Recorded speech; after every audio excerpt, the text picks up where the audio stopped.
Yes, nimenya vuba TV, akanika kanya tugenda dusobanura amazina abagiye atandukanye. Uyu munsi rero tugiye kurebera hamwe izina bita claude.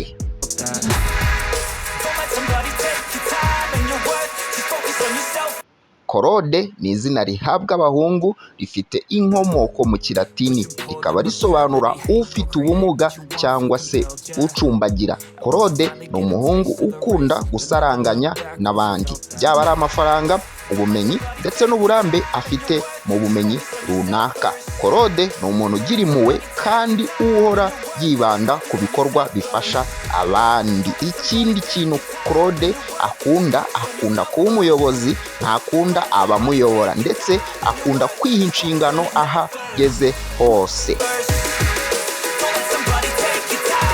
Claude agira intego ndetse aruhuka azigezeho, akora uburyo bushoboka bwose akagera ku cyo ashaka. Claude ni umuntu ugira umwete, ariko rimwe na rimwe akaba umunyamahane ku buryo ashobora kukugurukana ukumirwa. Claude yubaha ababyeyi be ndetse akita ku bana be, akifuza yuko bazagira ikinyabupfura mu bihe bizaza.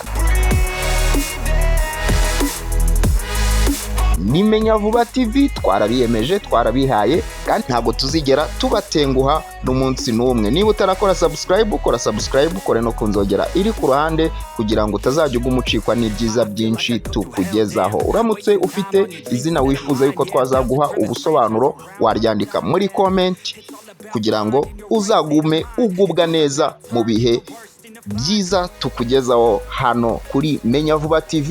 Reka tubonane ubutaha. Ciao ciao. And your worth, just focus on yourself first. Don't let somebody take your time. And your worth, just focus on yourself first. Don't let somebody take your time.